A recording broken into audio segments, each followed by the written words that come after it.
grande intensidade no nosso meio, ouvimos muito falar em direitos. Quais são os direitos? Também precisamos ouvir nossos deveres. Temos o direito natural, que é o direito que emerge da palavra de Deus, que nos ensina de forma a sermos realmente cidadãos do reino de Deus. Mas também existe o direito civil. E nossa Constituição, ela é firmada sob a proteção de Deus.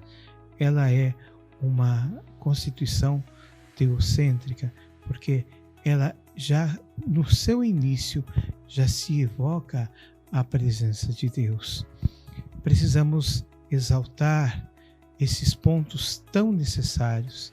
Para isso, temos a honra de contar com a presença desse grande jurista e desse grande católico, uma pessoa que engrandece a nossa conferência hoje, que é o Dr. Ives Gandra Martins.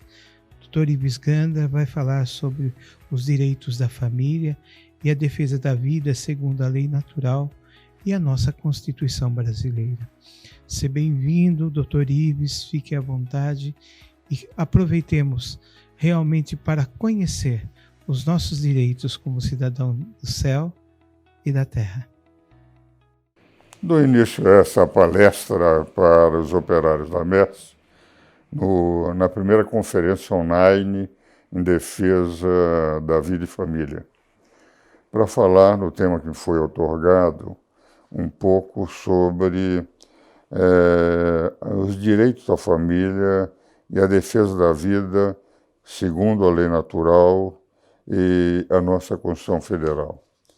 Então, me parece fundamental, logo de início, já que estamos procurando ver os fundamentos não só do direito natural, mas também do direito positivo da Constituição brasileira, que nós examinemos a Constituição brasileira a partir do seu preâmbulo. No preâmbulo da Constituição brasileira, nós encontramos, num curto preâmbulo, 21 afirmações que poderiam chamar sementes de princípios que serão depois exteriorizados, explicados, veiculados de uma forma já de natureza impositiva para todos os cidadãos. E nesse preâmbulo há, entre essas colocações, nós, os constituintes, promulgamos uma Constituição solidária, depois numa Assembleia Nacional, etc., dizem num determinado momento o seguinte: promulgamos sob a proteção de Deus.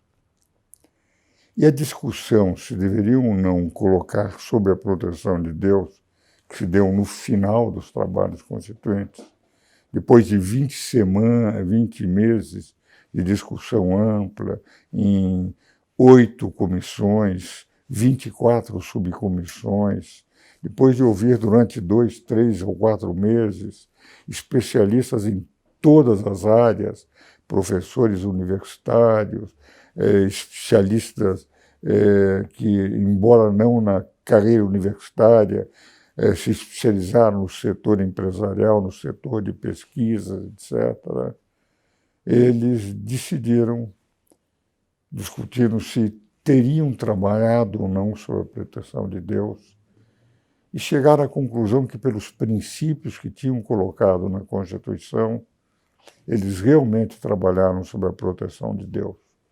Por isso, poderiam promulgar a Constituição dizendo: nós promulgamos sob a proteção de Deus.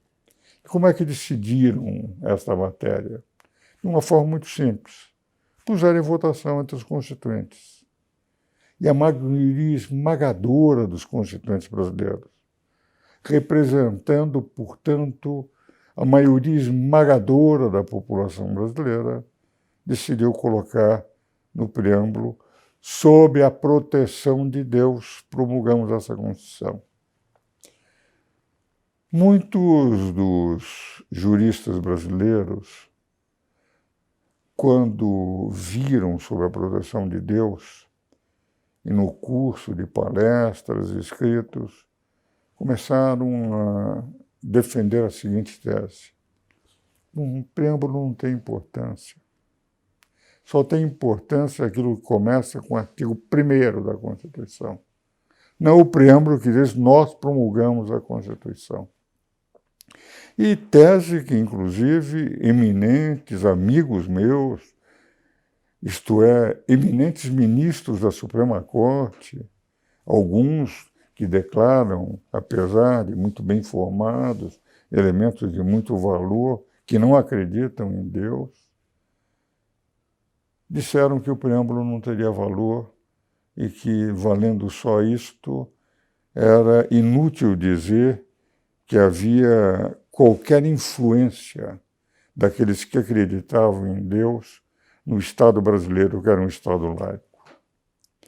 E o interessante notar é o seguinte, é que ao dizer isto, pessoas de alto nível, grandes juristas reconhecidos, com muitos deles eu tenho livros escritos, inclusive, chegaram à conclusão de que, colocando dessa forma, poderiam, com tranquilidade, baseado num único dispositivo, no artigo 19 da Constituição, que diz que não poderá o poder público verter dinheiro em instituições religiosas, que estaria efetivamente o preâmbulo alijado da Constituição, isto é, o preâmbulo sobre a proteção de Deus, era algo para ser discutido em academias literárias, para ser discutido em centros acadêmicos, em centros culturais, mas não era algo que poderia influenciar qualquer decisão por parte do governo. Eu, pessoalmente,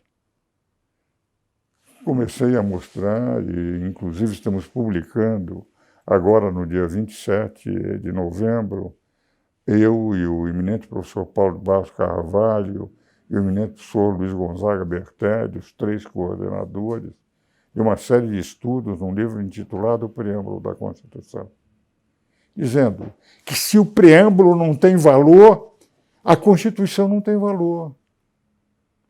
Se o preâmbulo tem que ser alijado, é algo para ser discutido literariamente, não vale nada, a própria Constituição não vale nada, por quê? Porque no preâmbulo ele diz, sob a proteção de Deus, nós, os constituintes, promulgamos a Constituição. Ora, se não tem valor, a Constituição não foi promulgada. Se não foi promulgada, não existe Constituição. É um raciocínio cartesiano, elementar.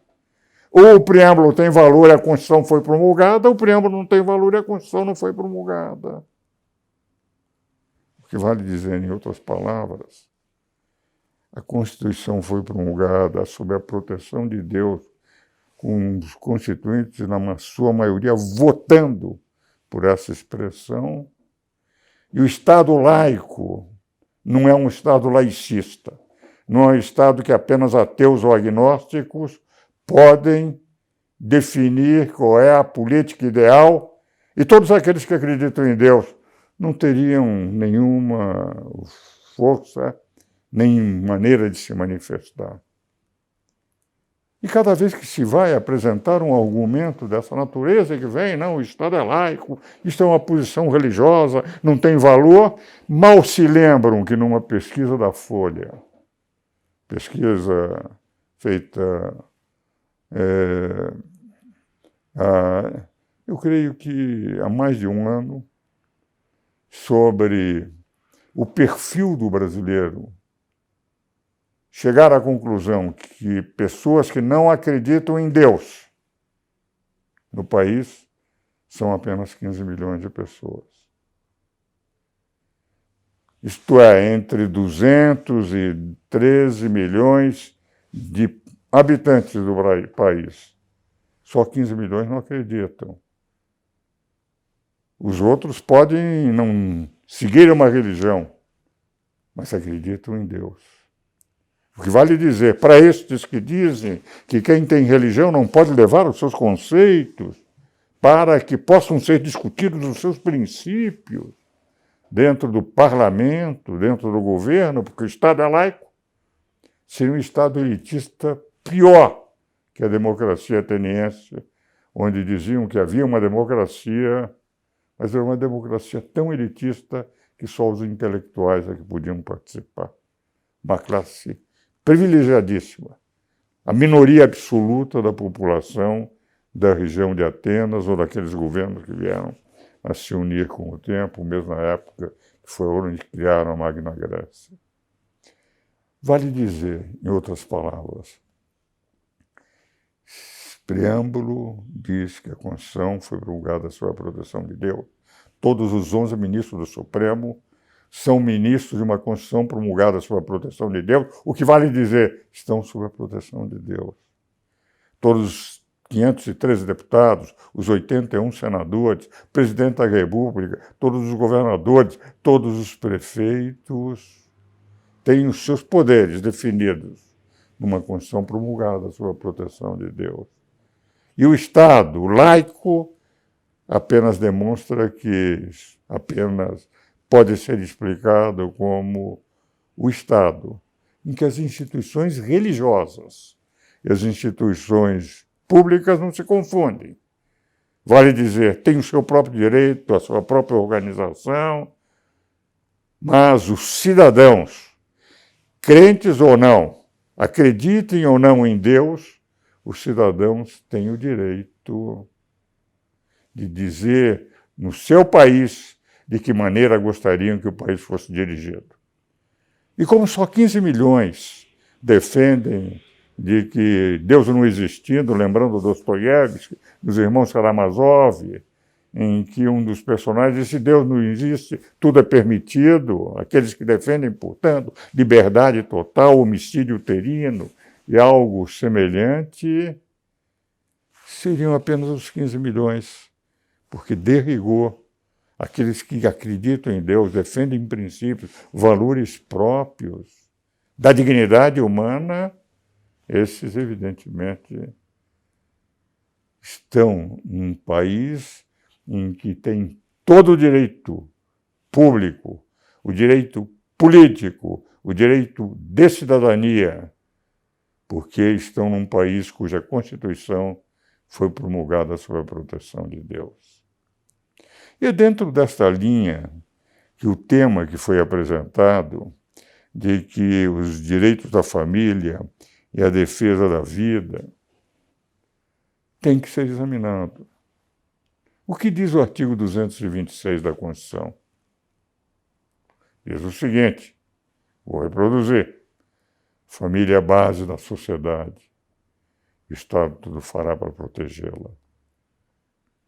O que vale dizer, não só a Constituição foi promulgada sob a proteção de Deus, como o artigo da família declara que a família é a base da sociedade. A família faz com que a sociedade possa se expandir. A expressão, o Estado é a família largada, essa submultiplicação de famílias, e a família que lá está na Constituição. É a família bem definida pelos constituintes, quando disseram, nos seus parágrafos 1º, 2º, 3º, 4º e 5º, que a família, que é a base da sociedade, ela se faz ou através do casamento, ou através da união estável. E logo no artigo 1º, declara que para que a família seja garantida em casamento, que seria a instituição clássica de todas as religiões, de quase todas as constituições, aliás, de todas as constituições que eu conheço, e que vem na sociedade como decorrência daquilo que em todo o mundo, mesmo antes do cristianismo, as religiões antigas apresentavam como fundamental, para que o casamento se faça, diz o parágrafo 1º do artigo 226, que o casamento é gratuito, o Estado não pode, tem que facilitar.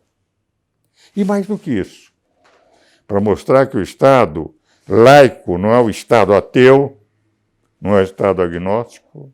Parágrafo 2º declara que o casamento religioso, nos termos da lei, tem o mesmo efeito do casamento civil. O casamento religioso é aquele casamento, enfim, em que, pelas religiões, Deus está presente na união entre um homem e uma mulher.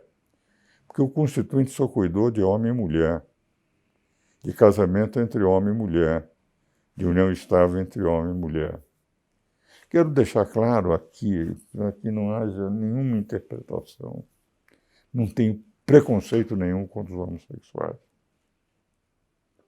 Mas a Constituição, o Constituinte declarou que era homem e mulher. Essa foi a hipótese daquela Constituinte eleita pelo povo brasileiro, por mais de 100 milhões de brasileiros.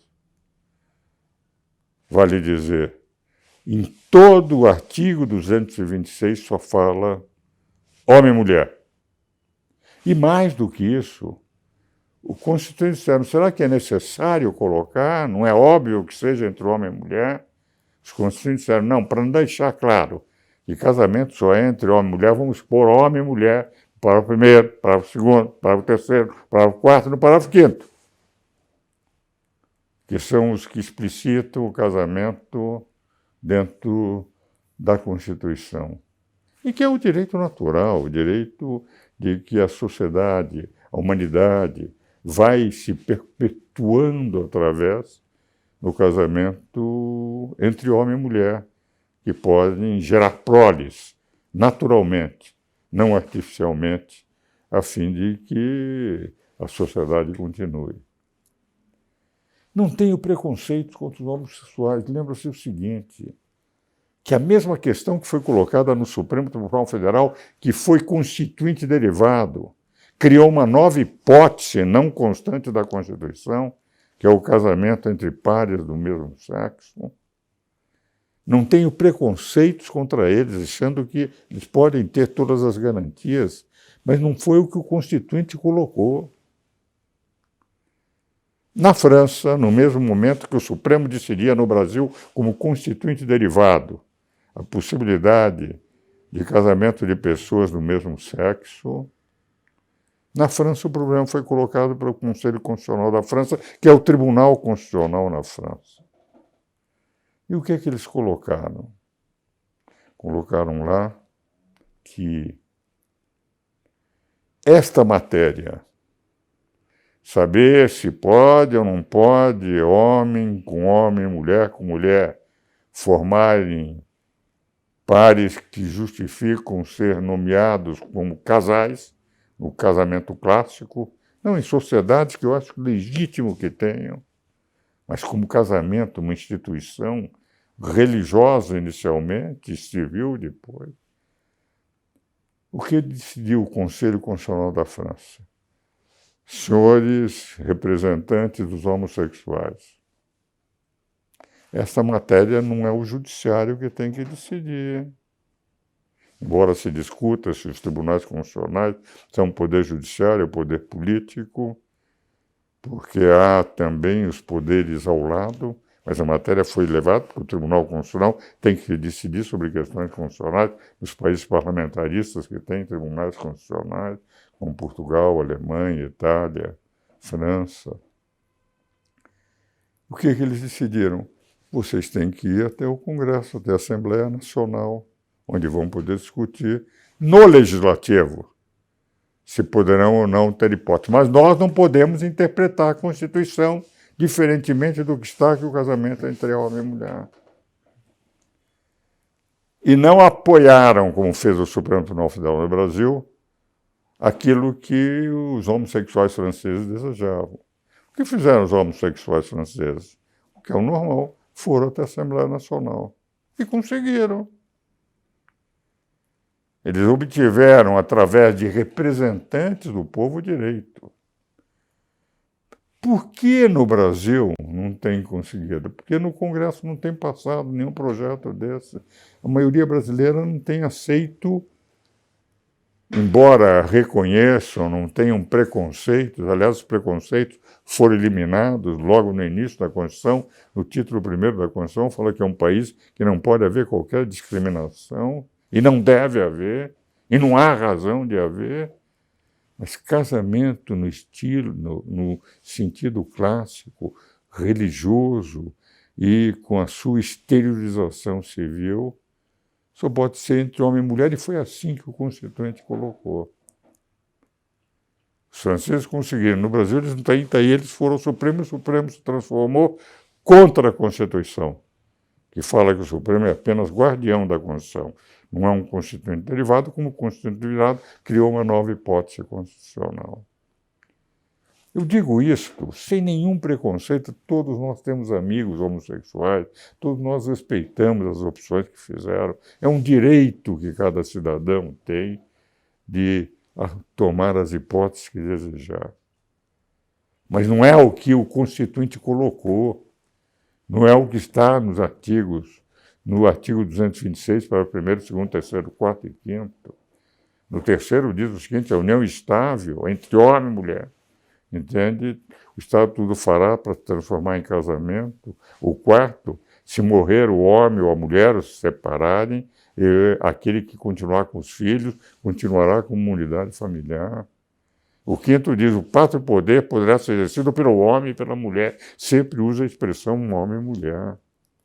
O que vale dizer? O direito natural, aquele direito que é o que o Estado só pode reconhecer, não pode criar.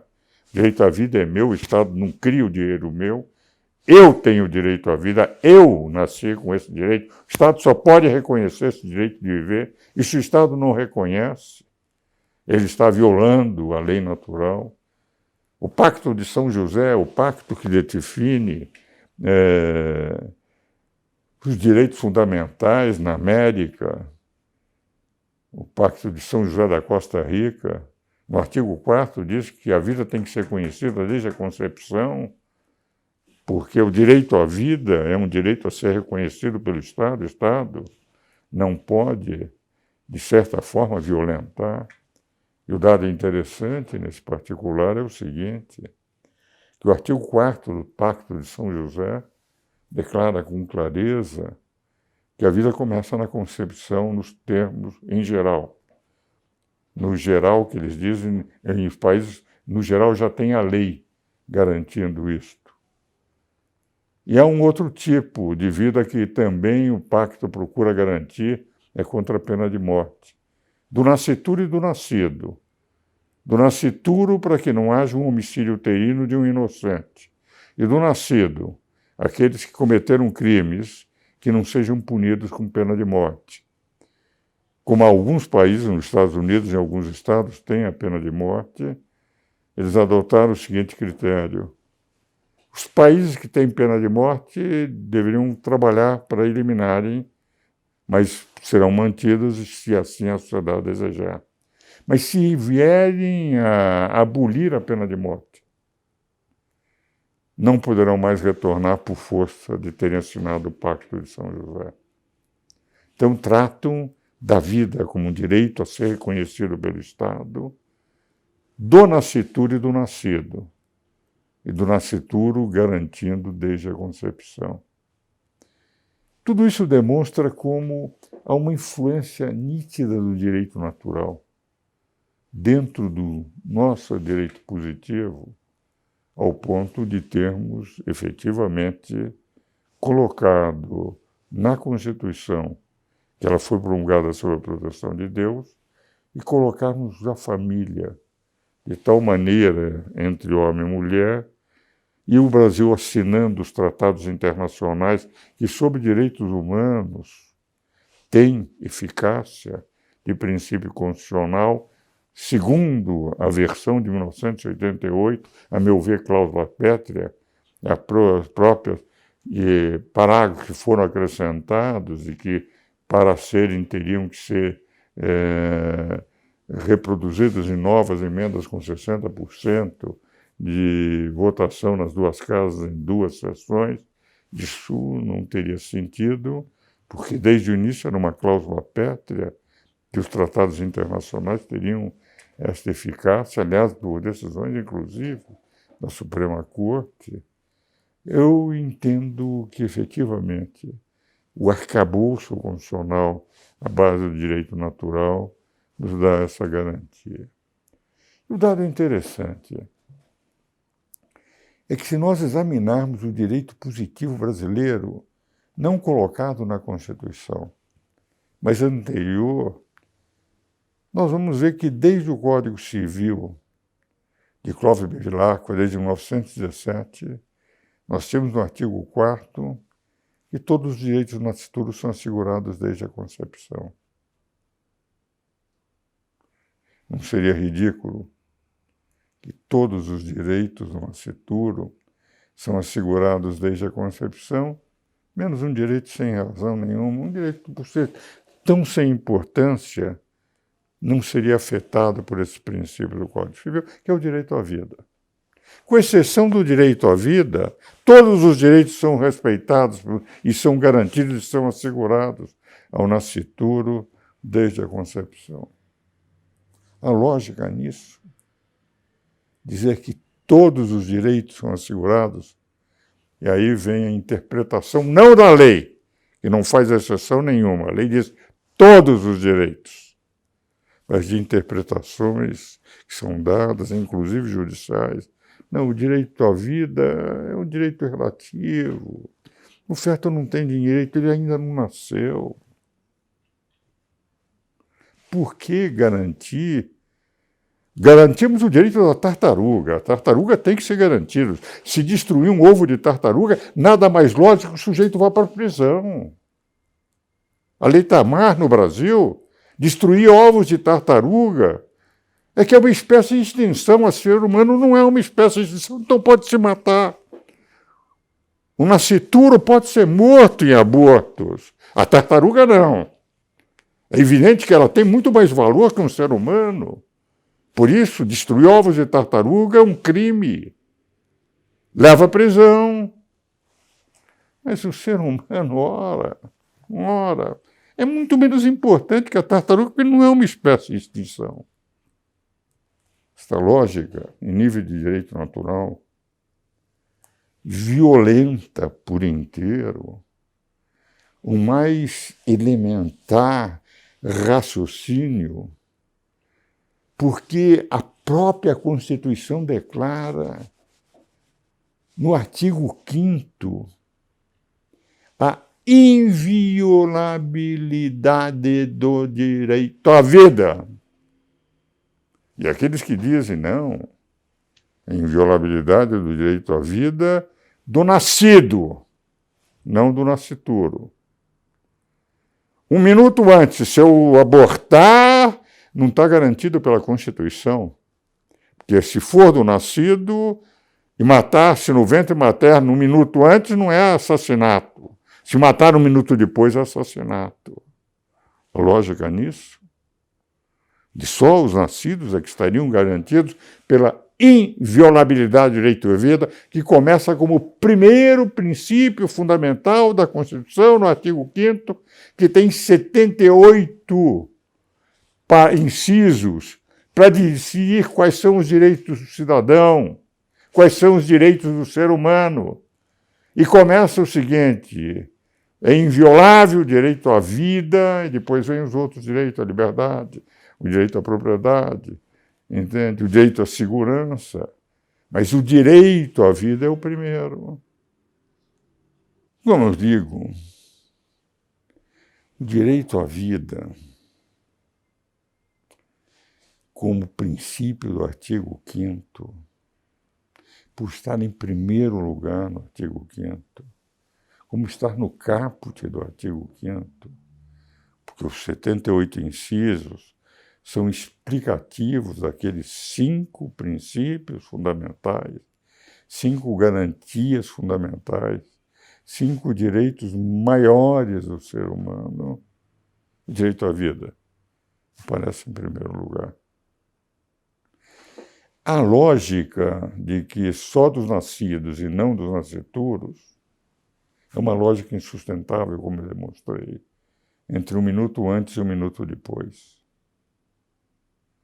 Antes seria natural, normal, matar um ser humano, porque não é garantido a inviolabilidade pela Constituição. Um minuto depois seria um crime monumental matar um ser nascido, uma diferença de 2 minutos.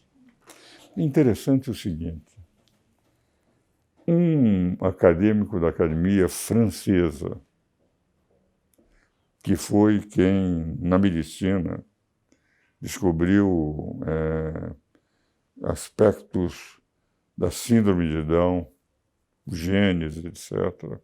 Jérôme Lejeune, uma vez foi à Inglaterra e fez um programa na BBC.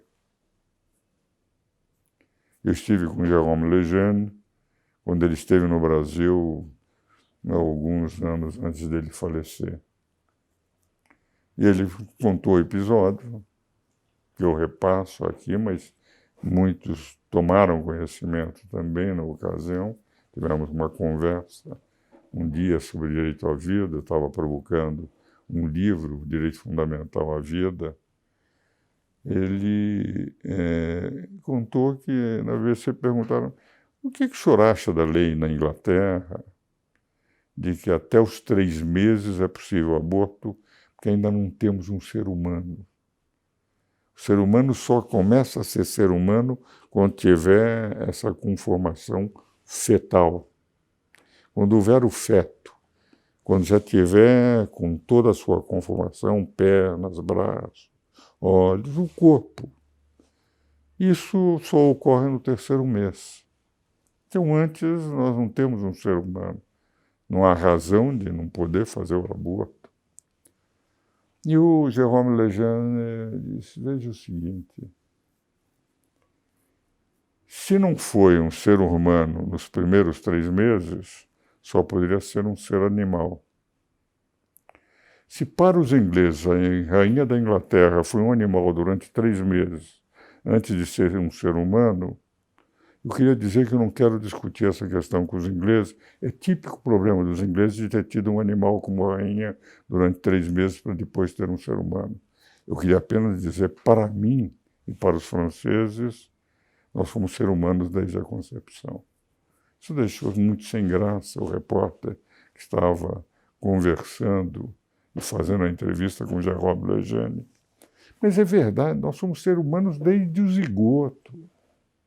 Quando eu sustentei perante a Suprema Corte, que, por curiosidade científica, definiram a importância das células-tronco embrionárias para pesquisas científicas, destruição de seres humanos na sua forma embrionária, para fazerem pesquisas sobre doenças que poderiam ser curadas, eu mostrava na sustentação oral 2 aspectos. O primeiro deles, de que nunca nenhuma experiência tinha dado certo. A sustentação foi em 2007, todos podem verificar. No meu Instagram eu pus a sustentação por inteiro no Supremo Tribunal Federal. Nenhuma experiência tinha dado certo até 2007 e não deu certo até agora. Estamos em 2021. Porque gera câncer e gera rejeição à utilização de células-tronco para curar determinadas doenças. E eu mostrava que um médico japonês conseguira dar para células-tronco adultas do próprio organismo do ser humano os mesmos efeitos pluripotentes, não multipotentes, mas pluripotentes, das pretendidas soluções através de células-tronco embrionárias. Então, eu mostrava o seguinte, tinha de um lado já a solução de reprogramação das células-tronco adultas para a solução, e todas elas sempre dando resultados em todas as experiências, e o fracasso absoluto das células embrionárias, que para a destruição de seres humanos, por mera curiosidade científica já, dos fracassos absolutos de sacrificar seres humanos da forma embrionária para atender. Mas por que faço menção a isto? Porque decidiram os ministros da Suprema Corte para saber se poderiam ou não algo que deveria ter sido utilizado na decisão, mas não foi utilizado, mas foi feita audiência pública, de que houvesse uma discussão com 8 ou 9 representantes dos que defendiam que as células-tronco embrionárias eram seres humanos e aqueles que defendiam que se poderia utilizar essas células-troncos. E o ministro Carlos Aires Brito, que era o relator do processo, pediu audiência pública para saber quando começa a vida. E qual foi a decisão? Não puderam apresentar nada de diferente. Tanto os que eram contra tornar seres humanos objeto de experiência, como na época dos nazistas, em que, de rigor, os seres humanos eram utilizados para as experiências daqueles que pretendiam garantir seres humanos da raça ariana durante a Segunda Guerra Mundial. Todos foram obrigados a concordar que a vida começava na concepção. No zigoto estamos com todo o mapa genético.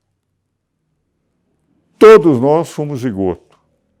Todos os seres vivos, aqueles que estão hoje nesta Câmara recebendo as minhas imagens para transmitir no Congresso, foram zigoto e naquela pequena célula inicial, a primeira célula, todo o mapa genético do que nós somos hoje já estava lá colocado. Todos foram obrigados a concordar. Mas quando eu fui para a sustentação oral, os jornais, os canais de televisão, as rádios, diziam porque meu adversário era um excelente advogado, hoje ministro supremo, meu querido amigo.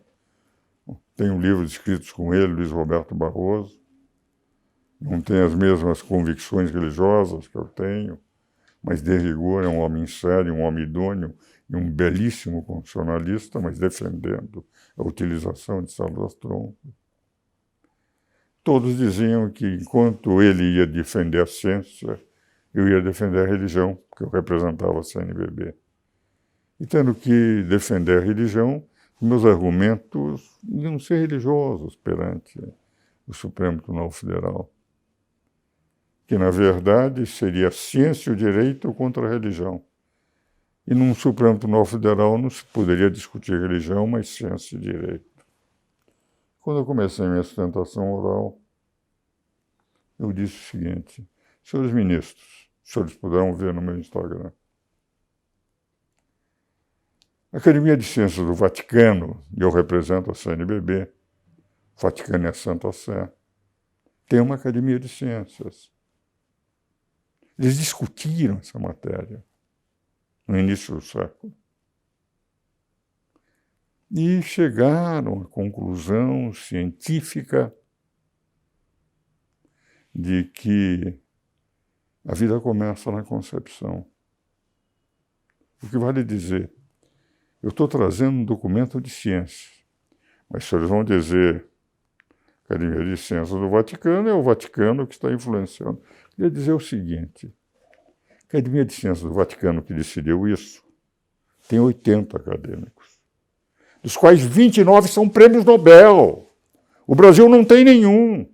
Foram 29 prêmios Nobel, portanto, com uma ciência muito maior do que aquela que é apresentada aqui, que ao discutir a matéria diz que a vida começa na concepção e há um ser humano desde a concepção. E o argumento, não puderam mais dizer que eu falava em religião, até porque os que estavam lá eram de cientistas de um país que não tem um prêmio Nobel em ciência. E eu falava em nome de 29 prêmios Nobel de ciência que tinham discutido essa matéria. E o resultado, perdi por 6-5, porque, enfim, era mais fácil financiar os fracassos das células-tronco embrionárias do que financiar pelo governo, que era mais importante, o sucesso das células-tronco adultas, tiradas do próprio organismo, que tem até agora, todas as vezes que os senhores leem nos jornais, que células-tronco foram utilizadas aqui e lá, são células-tronco adultas tiradas do próprio organismo para cura. Essa sim mereceria financiamento do governo. Mas estou trazendo esses dados para mostrar que o direito à vida é um direito inalienável. Nós somos o que somos. Não pode haver essa distinção entre um homem e uma tartaruga, entre um homem e um urso panda, entre um homem e uma baleia. Temos que preservar as baleias, temos que preservar todos os ursos pandas, todas as espécies em extinção. Acho que tem que preservar, é claro. Mas por que não o mesmo tratamento? Eu não estou pedindo um tratamento especial, um tratamento pelo menos igual ao dos animais para o ser humano. A meu ver, o que está faltando efetivamente é a conscientização que há direitos fundamentais do ser humano que têm que ser respeitados. Esses direitos são próprios do direito natural. O que é a Declaração Universal dos Direitos Humanos? A Declaração Universal dos Direitos Humanos é uma declaração de direito natural. Essa declaração é extremamente importante porque, de rigor,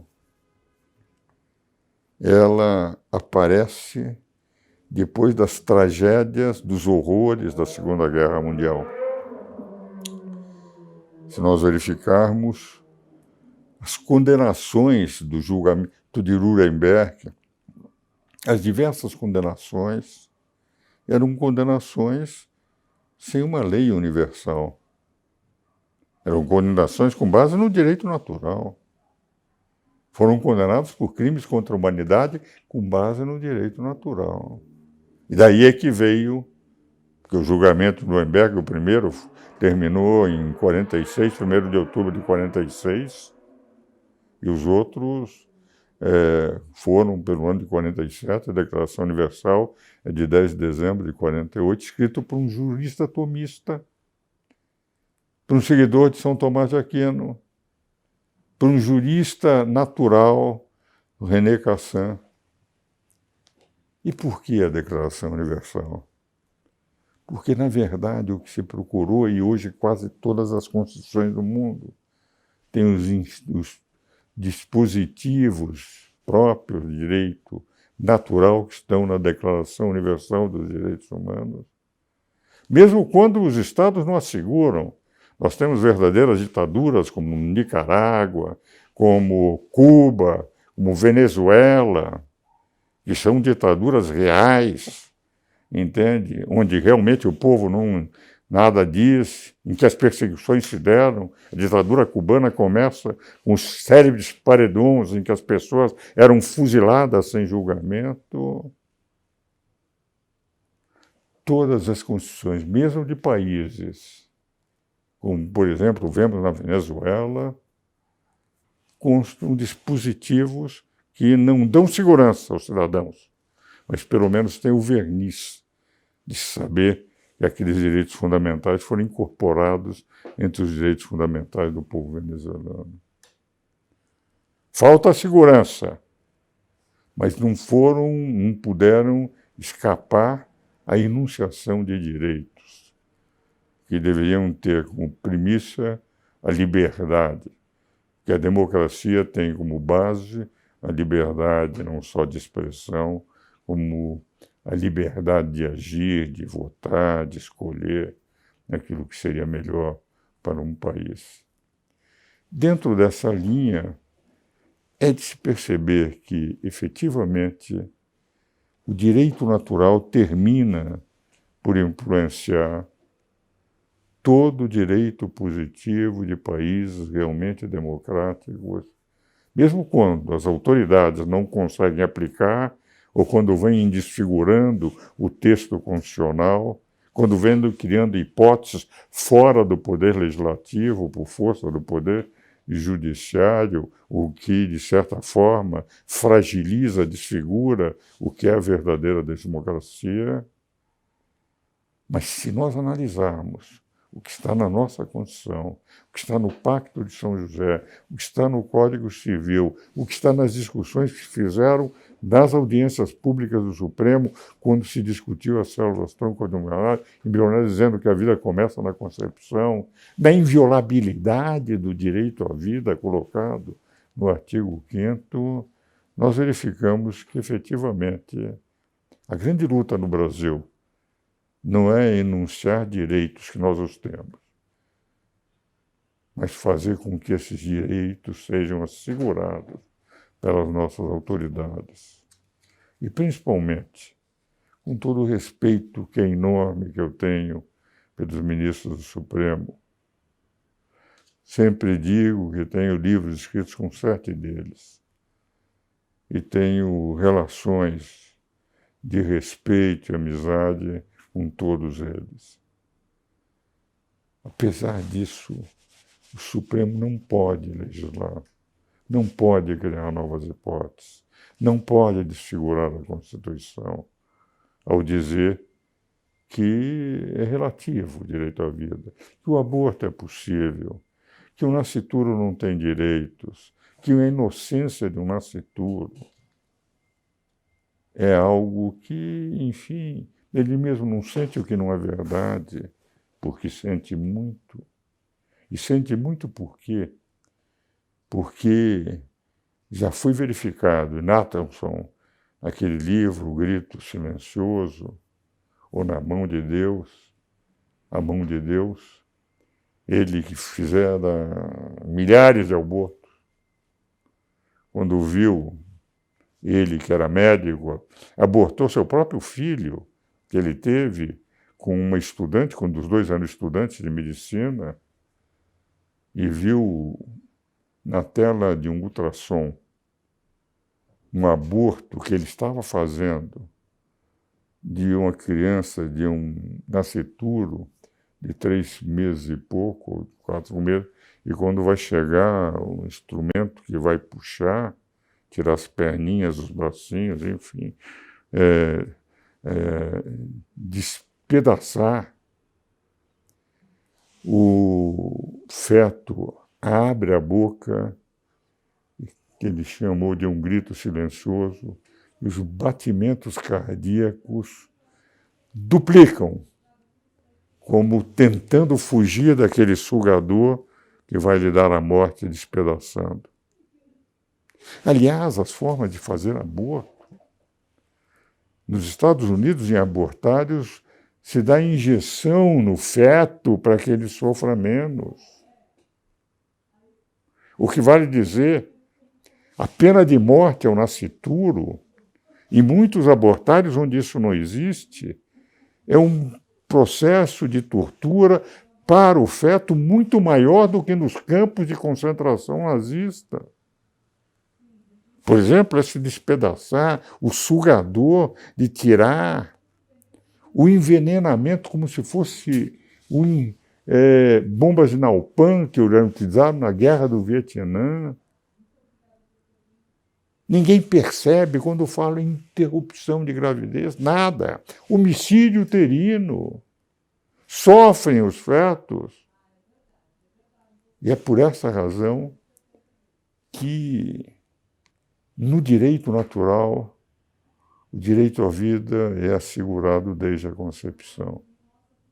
Na nossa Constituição também o é, porque quando diz direito fundamental à vida, o direito fundamental à vida, a inviolabilidade do direito à vida é uma inviolabilidade da vida como um todo, da vida desde o início, da vida desde a concepção. Ao encerrar essa palestra, eu gostaria de lembrar aos senhores que estão me assistindo, eu coordenei muitos anos atrás pela Quartier Latin, e eu estou falando no ano de 2005, esse livro chamado direito fundamental à vida. São 30 estudos de 30 juristas de 7 países, inclusive ministros do Supremo do Brasil, ministros da Corte Constitucional da Itália, professores da Espanha, do México, da Argentina, de diversos outros países, professores titulares do direito do Brasil, todos, sem exceção, defendendo que a vida começa na concepção. Livro esse, quando se discutia o problema das células tronco-adultas, que foi distribuído para todos os ministros da Suprema Corte, mas que no Brasil se entendeu que as tartarugas é que têm que ser protegidas, mas nunca os seres humanos enquanto nascituros. E que as células tronco embrionárias eram ótimo para pesquisas científicas que todos tinham até aquele momento e até hoje um fracasso absoluto por gerar cânceres e rejeição. Por isso, aqueles que estão me ouvindo, do Operários da Messe, nessa primeira conferência online em defesa da vida e da família, a minha posição de um velho professor de 86 anos é no sentido de que não podemos deixar de lutar pelo direito do nascituro. Ao lutarmos pelo direito do nascituro, a meu ver, asseguradíssimo pela Constituição, que foi promulgada sob a proteção de Deus, nós estamos efetivamente fazendo um ato de real patriotismo, um ato de permitir que, efetivamente, o ser humano receba o tratamento cuja dignidade está no fato do respeito do Estado por ele. E é interessante aqueles que dizem, mas há mulheres que não terão condições de criar, etc. Há inúmeras instituições, inúmeras no Brasil inteiro, vinculadas quase sempre a instituições religiosas, que as mulheres que não quiserem continuar com seus filhos, porque foram gerados contra a sua vontade, pode entregar os filhos para essas instituições que continuarão cuidando desde a concepção, permitindo que cresçam, e algum desses que poderiam ser abortados poderiam se tornar até presidentes do país. Conheço a história de um grande médico brasileiro, cujo no caso não é citar o nome aqui, mas houve uma audiência pública em que eu e ele estávamos, em que ele contou que sua mãe foi aconselhada a abortar porque, naquela época, a hipertensão era muito grave e achava que havia o risco dela morrer, e ela não aceitou. E graças ao fato de dizer não à vontade de abortar por causa da sua hipertensão, o Código Penal até permitia, porque falava que era possível, no artigo 128, quando põe-se em risco a vida da mãe, e ela não aceitou. Nós tivemos um dos mais brilhantes médicos do país, que deu uma contribuição notável na área de cardiologia. Então, a sensação que eu tenho ao discutir, ao lutar para que continuemos, e eu faço isso nas minhas limitações evidentes, nos meus escritos e palestras, mas com todas as limitações de um velho professor de 86 anos, essa luta pelo direito à vida é uma luta pela dignidade humana, é uma luta pelo país, é uma luta pela pátria. E, ao fazermos isso, realmente estamos sendo dignos de sermos brasileiros e estamos respeitando uma Constituição que foi promulgada, repito ao encerrar, sob a proteção de Deus. Muito obrigado.